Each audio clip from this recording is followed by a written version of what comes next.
ಬಾಬು ಜಗಜೀವನ್ ರಾಮ್ ಅವರನ್ನ ಸ್ಮರಿಸಿಕೊಳ್ಳಲಿಕ್ಕೆ, ಅವರ ಆತ್ಮಕ್ಕೆ ಚಿರಶಾಂತಿಯನ್ನು ಕೋರ್ಲಿಕ್ಕೋಸ್ಕರ ನಾವಿಲ್ಲಿ ಸೇರಿದ್ದೇವೆ.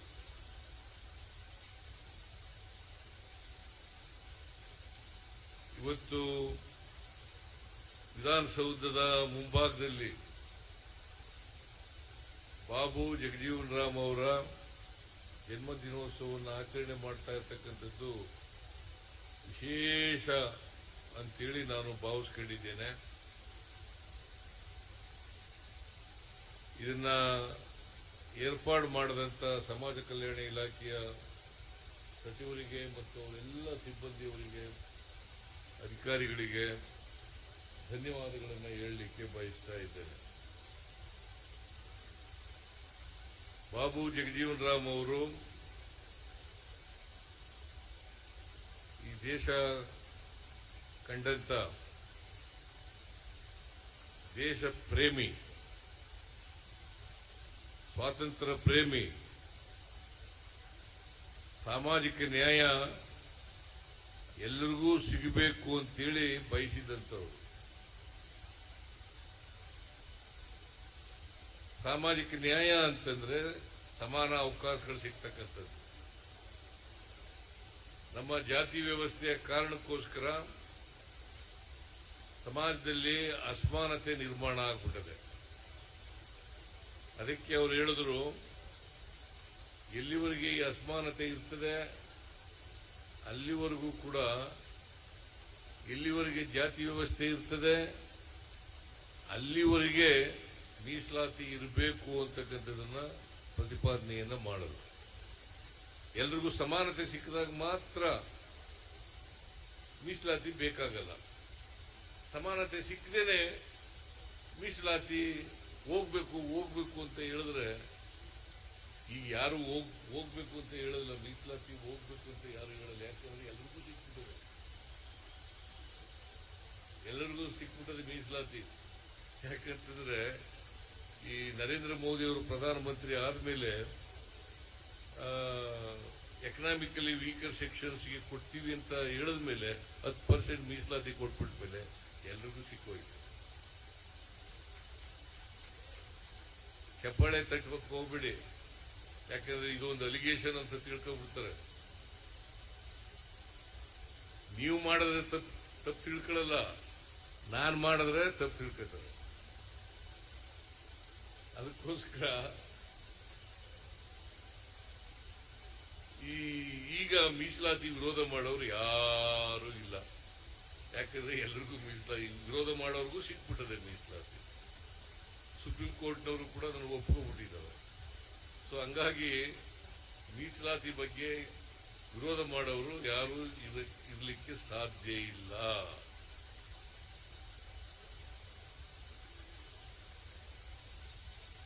ಡಾಕ್ಟರ್ ಬಾಬಾ ಸಾಹೇಬ್ ಅಂಬೇಡ್ಕರ್ ಅವರು ಈ ದೇಶಕ್ಕೆ ಸಂವಿಧಾನವನ್ನ ಕೊಟ್ಟರು. ಸಂವಿಧಾನದಲ್ಲಿ ಅಸಮಾನತೆ ಹೋಗ್ಬೇಕು, ಸಮಾನತೆ ಬರಬೇಕು, ಎಲ್ರಿಗೂ ಸಮಾನ ಅವಕಾಶಗಳು ಸಿಕ್ಕಬೇಕು, ಈ ದೇಶದ ಸಂಪತ್ತು, ಅಧಿಕಾರ ಎಲ್ಲವೂ ಕೂಡ ಹಂಚಿಕೆ ಆಗಬೇಕು ಅಂತಕ್ಕಂಥದನ್ನ ಬಯಸಿದ್ರು. ಯಾಕಂತಂದ್ರೆ ನಿಮ್ ತಪ್ಪಿನಿಂದಾಗ್ಲಿ ಅಥವಾ ನಮ್ಮ ತಪ್ಪಿನಿಂದಾಗ್ಲಿ ಅಸಮಾನತೆ ನಿರ್ಮಾಣ ಆಗಿಲ್ಲ. ವ್ಯವಸ್ಥೆಯ ತಪ್ಪಿನಿಂದಾಗಿ ಅಸಮಾನತೆ ನಿರ್ಮಾಣ ಆಗಿದೆ. ಎಲ್ಲಿವರೆಗೆ ಅಸಮಾನತೆ ಇರ್ತದೆ, ಎಲ್ಲಿವರೆಗೆ ಸಮಾನತೆ ಬರಲ್ಲ, ಅಲ್ಲಿವರೆಗೂ ಕೂಡ ಜಾತಿ ವ್ಯವಸ್ಥೆ ಹೋಗಲ್ಲ. ಇದನ್ನು ಬಹಳ ಸ್ಪಷ್ಟವಾಗಿ ತಿಳ್ಕೋಬೇಕಾಗ್ತದೆ. ಬಾಬಾ ಸಾಹೇಬ್ ಅಂಬೇಡ್ಕರ್ ಅವರು ಅದನ್ನೇ ಬಹಳ ಸ್ಪಷ್ಟವಾಗಿ ಹೇಳಿದರು. ಎಲ್ಲರಿಗೂ ಆರ್ಥಿಕ, ಸಾಮಾಜಿಕ ಸಬಲತೆ ಬಂದಾಗ ಮಾತ್ರ ಈ ದೇಶಕ್ಕೆ ಸ್ವಾತಂತ್ರ್ಯ ಬಂದದಕ್ಕೆ ಸಾರ್ಥಕ ಆಗ್ತದೆ, ಇಲ್ಲಿವರೆ ಸಾರ್ಥಕ ಆಗಲ್ಲ. ಬಾಬು ಜಗಜೀವನ್ ರಾಮ್ ಅವರು ಕೂಡ ಇದನ್ನು ನಂಬ್ಕೊಂಡಿದ್ರು, ಇದರಲ್ಲಿ ವಿಶ್ವಾಸ ಇಟ್ಟುಕೊಂಡಿದ್ರು. ಅದಕ್ಕೋಸ್ಕರ ಸಮಾಜದಲ್ಲಿ ಎಲ್ರಿಗೂ ಶಿಕ್ಷಣ ಸಿಗಬೇಕು, ಎಲ್ಲರಿಗೂ ಸಮಾನತೆ ಬರಬೇಕು, ಎಲ್ಲರೂ ಮುಖ್ಯವಾಹಿನಿಗೆ ಬರಬೇಕು. ಅದು ಬಂದಾಗ ಮಾತ್ರ ನಮಗೆ ಈ ಸಮಾಜದಲ್ಲಿ ಮನುಷ್ಯತ್ವ ಬರಲಿಕ್ಕೆ ಸಾಧ್ಯ ಆಗ್ತದೆ. ಇಲ್ಲದಿದ್ದರೆ ಅಮಾನವೀಯ ಪದ್ಧತಿಗಳು ಹಾಗೇ ಮುಂದುವರ್ಕೊಂಡು ಹೋಗ್ತವೆ. ಇವತ್ತು ಯಾಕೆ ಅಸ್ಪೃಶ್ಯತೆ ಈಗಲೂ ಇದೆ ಅಂತಂದ್ರೆ ಕಾರಣ ಯಾಕಪ್ಪ ಅಂತಂದ್ರೆ ಅಸ್ಪೃಶ್ಯತೆಯನ್ನ ಪೋಷಿಸ್ತಕ್ಕಂಥವ್ರು ಅಥವಾ ಸಮಾನತೆ ಬರದೇ ಇರ್ತಕ್ಕಂಥದ್ದು ಇವು ಕಾರಣ ಅಂತಕ್ಕಂಥದ್ದನ್ನ ಅರ್ಥ ಮಾಡ್ಕೋಬೇಕಾಗ್ತದೆ. ಅಸ್ಪೃಶ್ಯತೆ ಹೋಗ್ಬೇಕು. ಅದು ಈ ಸಮಾಜಕ್ಕೆ ತಗಲಿರ್ತಕ್ಕಂಥ ರೋಗ. ಅದು ಈ ರೋಗ ಬಿಡುಗಡೆ ಆಗಬೇಕು. ಅದಕ್ಕೆ ಶಿಕ್ಷಣ ಬರೀ ಉದ್ಯೋಗ ಪಡ್ಕೊಳ್ಳಿಕ್ಕಲ್ಲ. ಜಗಜೀವನ್ ರಾವ್ ಹೇಳಿದ್ದರು, ಶಿಕ್ಷಣ ಬರೀ ಉದ್ಯೋಗ ಪಡ್ಕೊಳ್ಳಿಕ್ಕಲ್ಲ, ನಿಮಗೆ ನಿಮ್ಮ ವಿಕಾಸ ಆಗಬೇಕು, ಸ್ವಾಭಿಮಾನದಿಂದ ಬದುಕತಕ್ಕಂಥ ಪರಿಸ್ಥಿತಿ ನಿರ್ಮಾಣ ಆಗಬೇಕು. ನಿಮಗೆ ಸೂಕ್ತ ಪ್ರತಿಭೆ ಇದೆಯಲ್ಲ, ಪ್ರತಿಯೊಬ್ಬರಿಗೂ ಕೂಡ ಒಂದು ಸೂಕ್ತವಾದಂಥ ಪ್ರತಿಭೆ ಇರ್ತದೆ. ಆ ಪ್ರತಿಭೆ ಹೆರಿಡಿಟರಿ ಅಲ್ಲ. ಪ್ರತಿಭೆ ಅಂತಕ್ಕಂಥದ್ದು ಹೆರಿಡಿಟರಿ ಅಲ್ಲ. ಅವಕಾಶ ಸಿಕ್ಕಿದಾಗ ಎಲ್ರಿಗೂ ಪ್ರತಿಭೆ ಬರ್ತದೆ. ಅದಕ್ಕೆ ಆ ಸೂಕ್ತ ಪ್ರತಿಭೆಯ ವಿಕಾಸ ಆದಾಗ ಮಾತ್ರ, ವ್ಯಕ್ತಿತ್ವ ವಿಕಸನ ಆದಾಗ ಮಾತ್ರ ಶಿಕ್ಷಣ ಸಿಗ್ತದಕ್ಕೆ ಅರ್ಥ ಆಗ್ತದೆ. ಇಂಥ ಶಿಕ್ಷಣವನ್ನ ಪ್ರತಿಯೊಬ್ಬರು ಕೂಡ ಪಡ್ಕೊಳ್ತಕ್ಕಂಥ ಪ್ರಯತ್ನವನ್ನು ಮಾಡಬೇಕು. ಶಿಕ್ಷಣ ಇಲ್ಲೇ ಹೋದ್ರೆ ನಾವು ಸ್ವಾಭಿಮಾನದಿಂದ ಬದುಕಲಿಕ್ಕೆ ಸಾಧ್ಯ ಆಗಲ್ಲ. ಅದಕ್ಕೋಸ್ಕರ ಪ್ರತಿಯೊಬ್ಬರು ಕೂಡ ಶಿಕ್ಷಣವನ್ನು ಪಡ್ಕೊಳ್ಳೇಬೇಕು. ನಾನು ಅದಕ್ಕೋಸ್ಕರನೇ ಆರ್ಥಿಕ ಸಬಲತೆ ಆಗಬೇಕು ಅಂತೇಳಿ ಅನೇಕ ಕಾರ್ಯಕ್ರಮಗಳನ್ನ ಹಿಂದೆ ಮುಖ್ಯಮಂತ್ರಿ ಆಗಿರುವಾಗ, ಈಗ ಮುಖ್ಯಮಂತ್ರಿ ಆಗಿರುವಾಗ ನಾನು ಆ ಕಾರ್ಯಕ್ರಮಗಳನ್ನು ಜಾರಿಗೆ ತಂದಿರತಕ್ಕಂಥದ್ದು. ಇದನ್ನ ಬಹಳ ಲಘುವಾಗಿ ತಿಳ್ಕೊಳಕ್ ಹೋಗ್ಬಿಡಿ. ಈಗ ಇಡೀ ದೇಶದಲ್ಲಿ ತೆಲಂಗಾಣ, ಆಂಧ್ರ ಮತ್ತು ಕರ್ನಾಟಕ ಈ ಮೂರು ರಾಜ್ಯಗಳನ್ನು ಬಿಟ್ಟರೆ ಬೇರೆ ಎಲ್ಲೂ ಕೂಡ SCP TSP ಆಕ್ಟ್ ಅನ್ನ ತಂದಿಲ್ಲ. ಇಲ್ಲಿ ಬಹಳ ಜನ ವಿದ್ಯಾವಂತರು ಇದ್ದೀರಿ, ನೀವು ಯೋಚನೆ ಮಾಡಬೇಕು. ಎಲ್ಲರೂ ಇದೆಯಾ? ಸಾಮಾಜಿಕ ನ್ಯಾಯದ ಬಗ್ಗೆ ಪುಂಖಾನುಪುಂಖವಾಗಿ ಭಾಷಣ ಮಾಡ್ತಾರೆ. ಸಾಮಾಜಿಕ ನ್ಯಾಯದ ಬಗ್ಗೆ ಪುಂಖಾನುಪುಂಖವಾಗಿ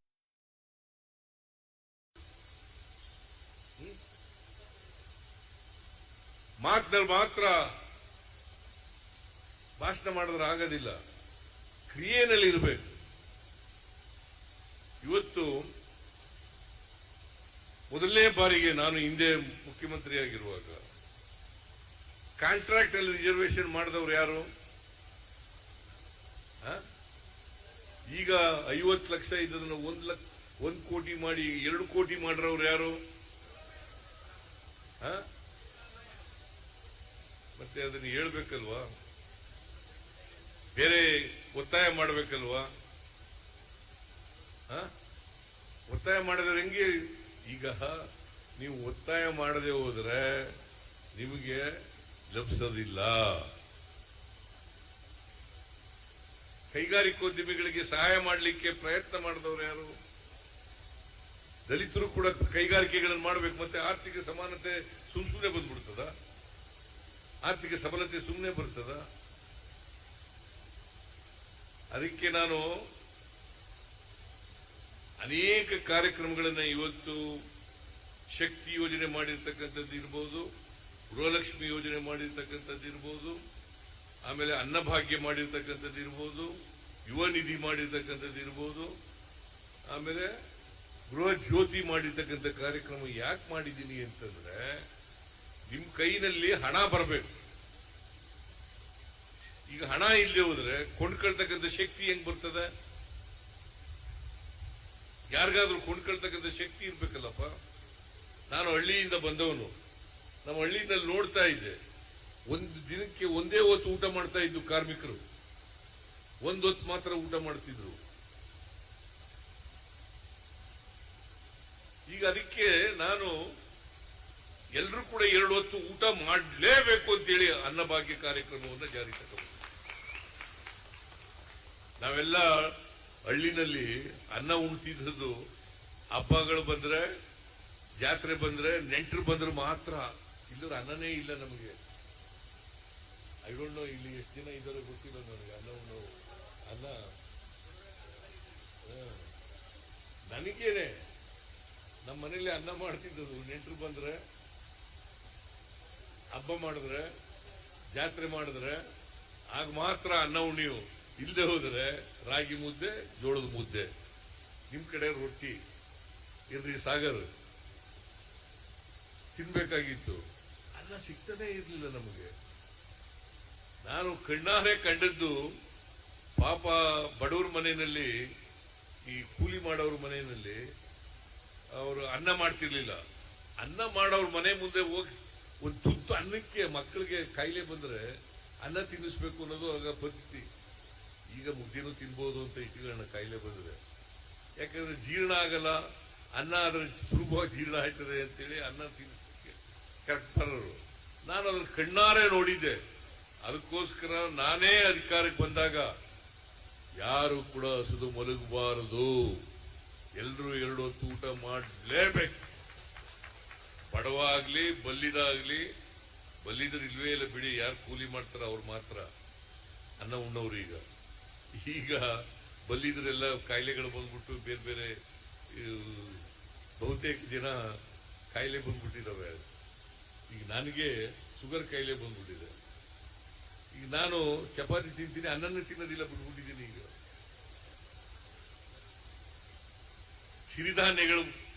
ಸಿರಿಧಾನ್ಯಗಳನ್ನು ಬಳಸ್ತಕ್ಕಂಥ ಕೆಲಸ ಮಾಡ್ಕೊಂಡಿದ್ದೀವಿ. ನಾನು ಯಾಕೆ ಈ ಮಾತನ್ನೆಲ್ಲ ಹೇಳ್ತಾ ಇದ್ದೀನಿ ಅಂತಂದ್ರೆ, ಸಮಾಜದಲ್ಲಿ ನಾವು ಎಲ್ರಿಗೂ ಆರ್ಥಿಕವಾಗಿ, ಸಾಮಾಜಿಕವಾಗಿ, ಶೈಕ್ಷಣಿಕವಾಗಿ ಶಕ್ತಿ ತುಂಬದೆ ಹೋದ್ರೆ ಸಮಾನತೆ ಬರಲ್ಲ. ಆ ಸಮಾನತೆ ಬರಬೇಕಾದ್ರೆ ಎಲ್ರಿಗೂ ಶಕ್ತಿ ಬರಬೇಕು, ಎಲ್ರಿಗೂ ಶಿಕ್ಷಣ ಸಿಕ್ಬೇಕು, ಎಲ್ರಿಗೂ ಅಧಿಕಾರದಲ್ಲಿ ಪಾಲು ಸಿಕ್ಬೇಕು, ಎಲ್ರಿಗೂ ಸಂಪತ್ತಿನಲ್ಲಿ ಪಾಲು ಸಿಕ್ಬೇಕು. ಆಗ ಮಾತ್ರ ಸಾಧ್ಯ ಆಗ್ತದೆ. ಜಾತಿ ಅಷ್ಟು ಸುಲಭವಾಗಿ ಹೋಗೋದಿಲ್ಲ. ನಮ್ಮಲ್ಲಿ ಬೇರ್ಬಿಟ್ಟಿದೆ ಜಾತಿ. ಬಹಳ ದೀರ್ಘಕಾಲದಿಂದ ಜಾತಿ ಬೇರ್ಬಿಟ್ಟಿದೆ. ಚಲನೆ ಇಲ್ಲ ನಮ್ಮ ಜಾತಿ ವ್ಯವಸ್ಥೆಗೆ. ನಮ್ಮ ಜಾತಿ ವ್ಯವಸ್ಥೆ ಇದೆಯಲ್ಲ, ಚಲನೆ ಇಲ್ಲ. ಎಲ್ಲಿ ಚಲನೆ ಇರೋದಿಲ್ಲ ಅಲ್ಲಿ ಆರ್ಥಿಕವಾಗಿ, ಸಾಮಾಜಿಕವಾಗಿ ಬದಲಾವಣೆ ಆಗುತ್ತೆ. ಅದನ್ನ ಬಾಬು ಜಗಜೀವನ್ ರಾಮ್ ಅವರು ಮಂತ್ರಿಯಾಗಿ, ಕೃಷಿ ಸಚಿವರಾಗಿ ಆಹಾರದ ಮಹತ್ವವನ್ನು ಅರ್ಥ ಮಾಡ್ಕೊಂಡಿದ್ರು. ಆಹಾರ ಮತ್ತು ಕೃಷಿ ಸಚಿವರಾಗಿದ್ರು. ಅದಕ್ಕೋಸ್ಕರನೇ ಈ ದೇಶದಲ್ಲಿ ನಾವು ಎಲ್ರಿಗೂ ಆಹಾರ ಸಿಗ್ತಾ ಇರಲಿಲ್ಲ. ನಾವು ಸ್ವಾವಲಂಬಿಗಳಾಗಿರ್ಲಿಲ್ಲ ದೇಶದಲ್ಲಿ. ಹಸಿರು ಕ್ರಾಂತಿಯನ್ನ ಮಾಡಲಿಕ್ಕೆ ಬಾಬು ಜಗಜೀವನ್ ರಾಮ್ ಅವರು ಕಾರಣ ಅಂತಕ್ಕಂಥದ್ದನ್ನು ನಾವು ಮರೀಲಿಕ್ಕೆ ಸಾಧ್ಯ ಇಲ್ಲ. ಎಲ್ರಿಗೂ ಆಹಾರ ಸಿಗ್ಬೇಕು. ಜನಸಂಖ್ಯೆ ಬೆಳೀತಾ ಇದೆ. ಆ ಜನಸಂಖ್ಯೆಗೆ ಅನುಗುಣವಾಗಿ ಆಹಾರದ ಉತ್ಪಾದನೆಯನ್ನು ಜಾಸ್ತಿ ಆಗಬೇಕಲ್ಲ. ಅದನ್ನು ಮಾಡಿದವರು ಬಾಬು ಜಗಜೀವನ್ ರಾಮ್. ರಕ್ಷಣಾ ಸಚಿವರಾಗಿ, ಕೃಷಿ ಸಚಿವರಾಗಿ ಅವ್ರು ಮಾಡಿದಂತ ಕೆಲಸಗಳಿದ್ದಾವಲ್ಲ, ಬಹುಶಃ ಈಗಾಗಲೇ ಮಾದೇವಪ್ಪ ಹೇಳಿದ್ರು, ಬಹಳ ದೀರ್ಘಕಾಲ ಮಂತ್ರಿಯಾಗಿದ್ರಲ್ಲ. ಆ ಮಂತ್ರಿಯಾಗಿ ಬರೀ ಆಡಂಬರಕ್ಕೆ ಮಂತ್ರಿ ಆಗಿರ್ಲಿಲ್ಲ, ಮಂತ್ರಿ ಆಗ್ಬೇಕು ಅಂತ ಮಂತ್ರಿ ಆಗಿರ್ಲಿಲ್ಲ. ಅವರು ಹೆಜ್ಜೆ ಗುರುತುಗಳನ್ನ ಬಿಟ್ಟು ಹೋಗಿದ್ದಾರೆ. ಒಬ್ಬ ದಕ್ಷ ಆಡಳಿತಗಾರ, ನೀರಾವಿ ರಾಜಕಾರಣ. ಅಂತ್ಯವ್ರನ್ನ ಇವತ್ತು ನಾವು ನೆನ್ಕೊಳ್ತಕ್ಕಂಥದ್ದು ಅತ್ಯಂತ ಅವಶ್ಯ ಅಲ್ವಾ? ನಮ್ಗೆಲ್ಲ ಮಾರ್ಗದರ್ಶಕರು ಅವರು. ಅವರ ಆಡಳಿತ ಮಾರ್ಗದರ್ಶಕ. ಅವರು ಹೋರಾಟ ಮಾಡಿದ್ದು ಸಾಮಾಜಿಕ ನ್ಯಾಯಕ್ಕೋಸ್ಕರ ಹೋರಾಟ ಮಾಡಿದ್ದು. ಸಂವಿಧಾನವನ್ನ ಜಾರಿಯಾಗಬೇಕು, ಅದರ ಎಲ್ಲ ವಿಧಿಗಳು ಕೂಡ ಜಾರಿಯಾಗಬೇಕು ಅಂತೇಳಿ ಪ್ರಯತ್ನ ಪಟ್ಟವರು.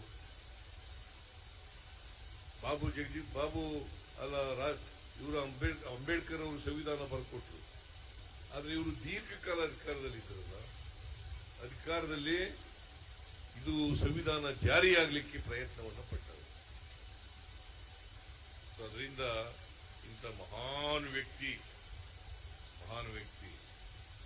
ನಾವು ನೆನ್ಕಬೇಕಾಗಿರ್ತಕ್ಕಂಥದ್ದು ನಮ್ಮ ಕರ್ತವ್ಯ, ನಮ್ಮ ಜವಾಬ್ದಾರಿ. ಅವರು ಹಾಕೊಟ್ಟಿರ್ತಕ್ಕಂಥ ಆಡಳಿತ ವ್ಯವಸ್ಥೆ ಇದೆಯಲ್ಲ, ಅವರ ಚಿಂತನೆಗಳಿದಾವಲ್ಲ, ಅದನ್ನ ಪಾಲನೆ ಮಾಡ್ತಕ್ಕಂಥದ್ದು ಅತ್ಯಂತ ಅಗತ್ಯ. ಅದಕ್ಕೋಸ್ಕರ ಆಗಿಂದಾಗೆ ಬಾಬು ಜಗಜೀವನರಾಮ್ ಇರ್ಬೋದು, ಬಾಬಾ ಸಾಹೇಬ್ ಅಂಬೇಡ್ಕರ್ ಅವರು ಇರ್ಬೋದು, ಇದೆಲ್ಲ ನೆನ್ಕೋಬೇಕಾಗ್ತದೆ. ಅದರ್ವೈಸ್ ಈಗ ಇಂಥ ಸಂವಿಧಾನ ಸಿಕ್ಕದೆ ಹೋಗಿದ್ದೇವೆ.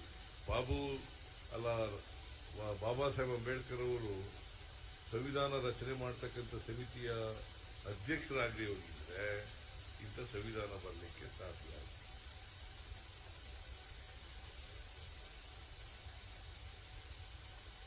ಇವರೆಲ್ಲ ದಲಿತ ಸಮಾಜದಲ್ಲಿ ಹುಟ್ಟಿದವರು, ಕಷ್ಟ ಗೊತ್ತಿತ್ತು ಅವರಿಗೆ, ಬದುಕು ಗೊತ್ತಿತ್ತು, ಸಮಾಜ ಗೊತ್ತಿತ್ತು.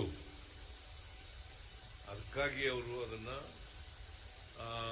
ಅನುಭವಿಸಿದ್ದರಿಂದ, ಅನುಭವ ಇದ್ದದರಿಂದ ಅದಕ್ಕೆ ಪರಿಹಾರ ಕಂಡುಹಿಡಿತಕ್ಕಂಥ ಪ್ರಯತ್ನ.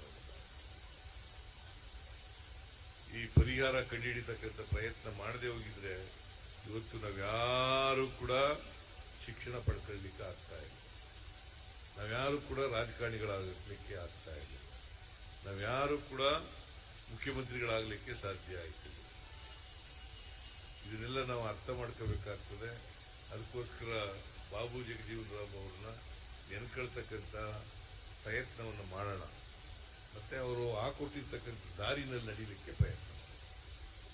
ನಾವು ಇನ್ನೊಬ್ಬ ಬಾಬಾ ಸಾಹೇಬ್ ಅಂಬೇಡ್ಕರ್ ಆಗಕ್ಕಾಗಲ್ಲ, ಇನ್ನೊಬ್ಬ ಬಾಬು ಜಗಜೀವನರಾಮ್ ಆಗಕ್ಕಾಗಲ್ಲ. ಆದರೆ ಅವರು ಬಿಟ್ಟೋಗಿರ್ತಕ್ಕಂಥ ಹೆಜ್ಜೆಗಳಿದ್ದವಲ್ಲ, ಅವರ ಆಡಳಿತದ ವೈಖರಿ ಇತ್ತಲ್ಲ, ಅವರ ದಕ್ಷತೆ ಇತ್ತಲ್ಲ, ಅದ ರೀತಿ ನಡೀತಕ್ಕಂಥ ಪ್ರಯತ್ನವನ್ನು ಮಾಡಬೇಕು.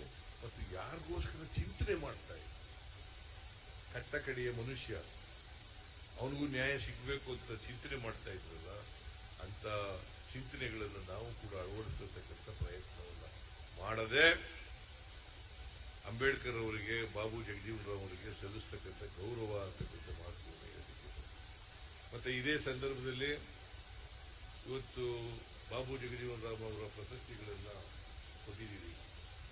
ಇಲ್ಲಿ ಯಾರ್ಯಾರು ಬಾಬು ಜಗಜೀವನರಾಮ್ ಅವರ ಪ್ರಶಸ್ತಿಗಳನ್ನ ಸ್ವೀಕಾರ ಮಾಡಿದ್ದಾರೆ ಎಲ್ಲ ಪುರಸ್ಕೃತರಿಗೆ ಅಭಿನಂದನೆಗಳನ್ನ ಈ ಸಂದರ್ಭದಲ್ಲಿ ಹೇಳಲಿಕ್ಕೆ ಬಯಸ್ತೇನೆ.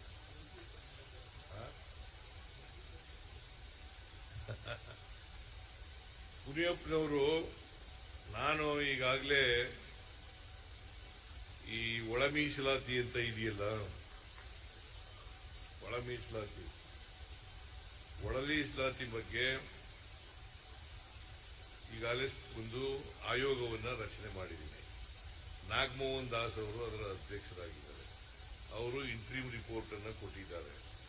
ಒಳ ಮೀಸಲಾತಿ ಬಗ್ಗೆ ಯಾರು ಸಂಶಯ ಇಟ್ಟಬೇಕಾದಂತ ಅಗತ್ಯ ಇಲ್ಲ. ಸುಪ್ರೀಂ ಕೋರ್ಟ್ ವರದಿ ಕೊಟ್ಟಿರೋದ್ರಿಂದ ನಾವು ಅದನ್ನ ಪಾಲನೆ ಮಾಡಲೇಬೇಕು. ನಮ್ಮ ಸರ್ಕಾರ ಅದನ್ನ ಜಾರಿ ಮಾಡಲಿಕ್ಕೆ ಬದ್ಧವಾಗಿದೆ. ಆದರೆ ವೈಜ್ಞಾನಿಕವಾಗಿ, ಸಂವಿಧಾನಾತ್ಮಕವಾಗಿ ಅದನ್ನು ಮಾಡಬೇಕಾಗ್ತದೆ. ಅದಕ್ಕೋಸ್ಕರ ನಾಗಮೋಹನ್ ದಾಸ್ ಅವರು 2 ತಿಂಗಳು ಟೈಮ್ ಕೇಳಿದ್ದಾರೆ. ನಾನು 2 ತಿಂಗಳು ಟೈಮ್ ಅನ್ನ ಕೊಟ್ಟಿದ್ದೇನೆ. ಆ ವರದಿ ಬಂದ ತಕ್ಷಣ ನಾವು ಒಳ ಮೀಸಲಾತಿಯನ್ನ ಯಾರಿಗೂ ಅನ್ಯಾಯ ಆಗದ ರೀತಿಯಲ್ಲಿ, ಎಲ್ಲರಿಗೂ ನ್ಯಾಯ ಸಿಗೋ ರೀತಿಯಲ್ಲಿ ಮಾಡ್ತೇವೆ. ಸುಪ್ರೀಂ ಕೋರ್ಟ್ ಆದೇಶವನ್ನ ಪಾಲನೆ ಮಾಡ್ತೀವಿ. ದಯಮಾಡಿ ನಾನು ನಿಮ್ಮಲ್ಲಿ ಯಾರ್ಯಾರು ಇನ್ನೂ ಸಂಶಯ ಇಟ್ಕೊಂಡು, ಯಾವನ ಬಂದಿದ್ದ ಈಗ ನಮಗಲ್ಲಿ ಅವ್ರು ಯಾರು ಹೋದ್ರ, ಅವ್ರು ಹೇಳಿದ್ರು, ಸಾರ್ ಒಳ ಮೀಸಲಾತಿ ಮಾಡಿ ಸಾರ್, ಮಾಡ್ತೀವಿ ಹೋಗಯ್ಯ ಅಂತಂದೆ. ನಾನು ಮಾತಾಡೋದೇ ಹಿಂಗೆ, ನೋಡಪ್ಪ ನೀವು ಬೇಡ ಅಂದ್ರೂ ನಾವು ಮಾಡ್ತೀವಿ. ಬಿಕಾಸ್ ಸುಪ್ರೀಂ ಕೋರ್ಟ್ ಡಿಸಿಷನ್ ಬಂದ ಮೇಲೆ ಮಾಡದೇ ಇರಕ್ಕಾಗ್ತದೇನ್ರಿ? ಅದರಿಂದ ಯಾರು ಸಂಶಯ ಪಟ್ಕೋಬೇಡಿ, ಯಾರು ಹೋರಾಟ ಮಾಡಕ್ ಹೋಗ್ಬೇಡಿ. ಇದು 100ಕ್ಕೆ 100. ಆಮೇಲೆ ಸಾರ್, ಈ ಆಂಜನೇಯ ಇದನ್ನಲ್ಲ ಸುಮ್ಮನಿರೋದಿಲ್ಲ, ಸರ್ ಬಡ್ತಿ ಮೀಸಲಾತಿನಲ್ಲಿ ಮಾಡ್ಬಿಡ್ತಾವ್ರೆ ಸರ್. ಬಡ್ತಿ ಮೀಸಲಾತಿ ಮಾಡ್ತಾ ಇಲ್ಲ ಆಂಜನೇಯ. ಒಂದು ವೇಳೆ ಮಾಡಿದ್ರೆ ನಿಲ್ಲಿಸ್ತೀವಿ. ಇದು ಒಳ ಮೀಸಲಾತಿ ಆಗೋವರಿಗೆ ಉದ್ಯೋಗ ಇದು ಮಾಡ್ಬೇಕಲ್ಲ. ಎಂಥದ್ದು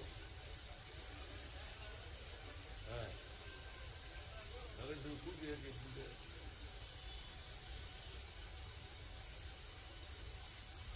ಉದ್ಯೋಗ ಸೆಲೆಕ್ಷನ್ ಇದೆಯಲ್ಲ, ಆ ಸೆಲೆಕ್ಷನ್ ಎಲ್ಲ ನಿಲ್ಲಿಸಿದ್ದೀವಿ. ಮಾಡಕ್ ಹೋಗಲ್ಲ. ಅದಕ್ಕೋಸ್ಕರನೇ ತ್ವರಿತವಾಗಿ ಮಾಡಬೇಕು ಅಂತೇಳಿ ಬಡ್ತಿ ಮೀಸಲಾತಿನೂ ಮಾಡಲ್ಲ, ಸೆಲೆಕ್ಷನ್ ಮಾಡಲ್ಲ. ಈಗ ಬಂದ್ಮೇಲೆ ಒಳ ಮೀಸಲಾತಿ ಆದ್ಮೇಲೆ ಮಾಡಲಿಕ್ಕೆ ಪ್ರಾರಂಭ ಮಾಡ್ತೀವಿ. ಗೊತ್ತಾಯ್ತಲ್ಲ. ಇದನ್ನ ಮುನಿಯಪ್ಪನವರು ಬಂದು ಕಿವಿಗೆ ಹೇಳಿದ್ರು, ನಾನು ಬಹಿರಂಗವಾಗಿ ಹೇಳ್ತಾ ಇದ್ದೇನೆ.